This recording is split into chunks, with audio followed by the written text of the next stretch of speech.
السلام علیکم رحمۃ اللہ وبرکاتہ۔ میرے چینل کے ناظرین و سامعین، نماز کے تعلق سے آج کچھ باتیں کروں گا۔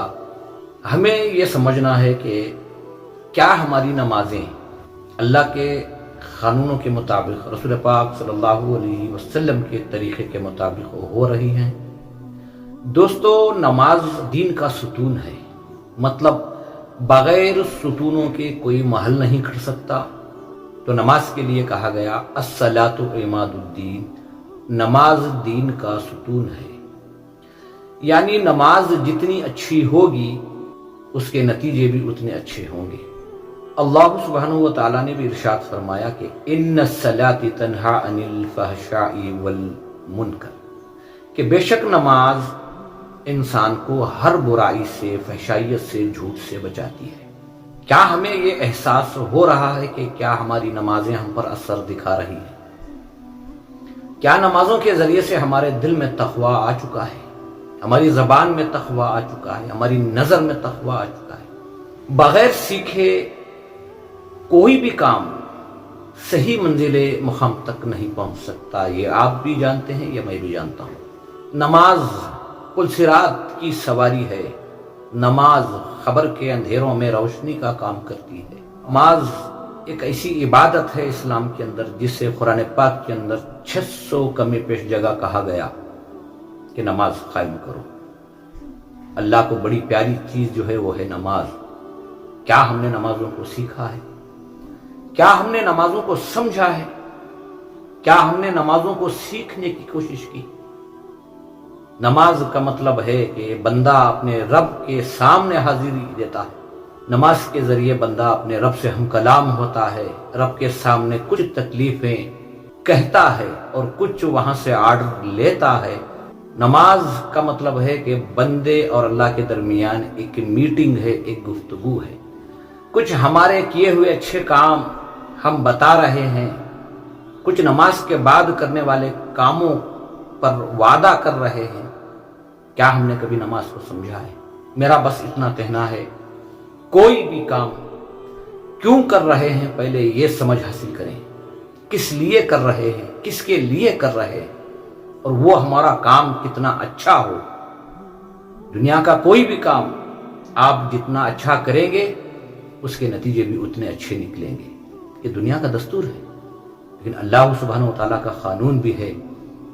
اللہ فرماتا ہے ایکم احسن عملا، تمہارا ہر عمل اچھا ہو، قانونوں کے مطابق ہو۔ رسول پاک صلی اللہ علیہ وسلم نے ایک مرتبہ صحابہ اکرام سے پوچھا، حالانکہ آپ صلی اللہ علیہ وسلم نے کچھ دیکھا ہوگا، کوئی نماز جلدی جلدی پڑھ رہا ہو، کوئی رکوع صحیح نہیں کر رہا ہو، شاید کہ آپ صلی اللہ علیہ وسلم نے کچھ کمی کوتاہیاں دیکھی نماز کے اندر، تو کسی کو ٹوکنے کے بجائے حکمتاً آپ صلی اللہ علیہ وسلم نے صحابہ اکرام سے پوچھا کہ بتاؤ بدترین چور کون ہے؟ صحابہ اکرام کو تعجب ہوا کہ چور تو معلوم ہے لیکن بدترین چور کون ہے؟ اے اللہ کے رسول، آپ جانے، آپ کا رب جانے۔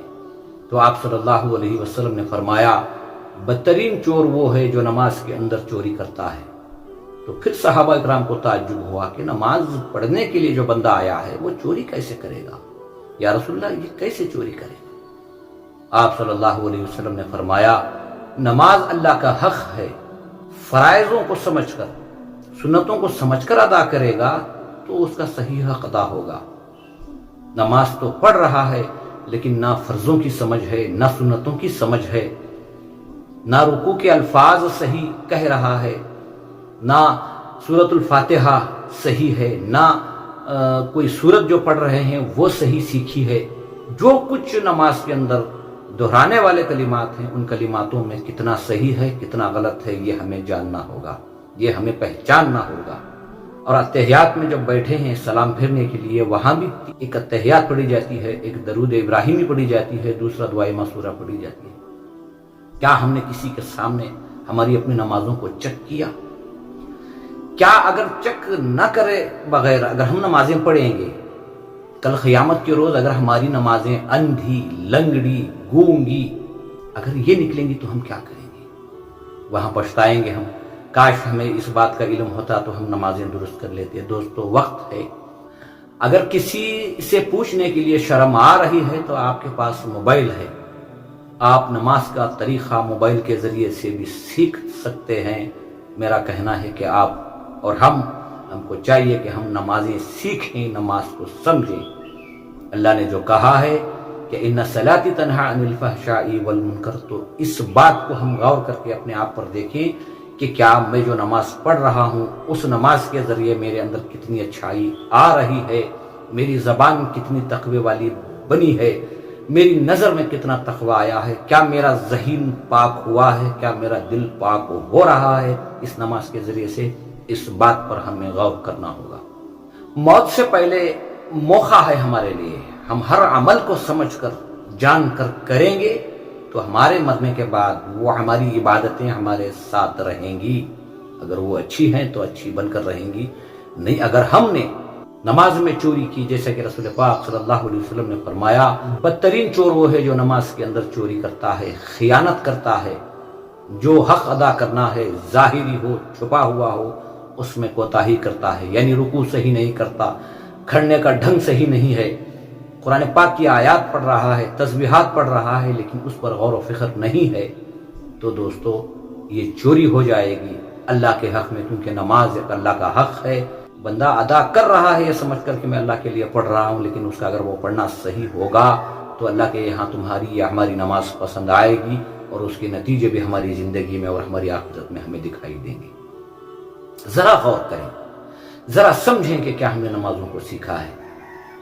معمولی ایک سائیکل بھی ہو بغیر سیکھے چلانی نہیں آتی دوستو. اگر کسی کو زبردستی بٹھا کر ڈھکیلیں گے وہ گر جائے گا، اس کو چوٹ لگ جائے گی.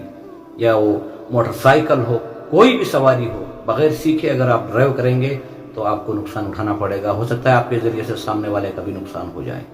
تو دوستو نماز ہماری پل صراط پر ہمیں کام آنا ہے، خبر میں حشر میں ہمیں کام آنا ہے. سب سے پہلے قیامت کے دن اگر کوئی چیز ہماری چیک کی جائے گی ہمارے اعمالوں میں تو وہ سب سے پہلے نماز چیک کی جائے گی. یہ بات اپنے یقین میں اتار لو. نمازیوں سے میری عاجزانہ گزارش ہے کہ ذرا اپنی نمازوں کو چیک کروا لیں. مسجد کے امام کے ساتھ بیٹھیں، تھوڑی دیر اپنی نمازوں کو چیک کروا لیں. موت سے پہلے اپنی نمازوں کو ٹھیک کر لیں. اور پچھلی زندگی میں جو کچھ ہم نے نمازوں میں یا دین کے کسی بھی احکام میں ہم نے اگر خیانت کی، چوری کی ہے تو اللہ کی بارگاہ میں معافی مانگیں. اللہ بڑا غفور الرحیم ہے. دعا کرو اللہ تعالیٰ ہمیں نماز کو صحیح ادا کرنے کی توفیق عطا فرمائے اور ہمیں نماز کی صحیح سمجھ عطا فرمائے.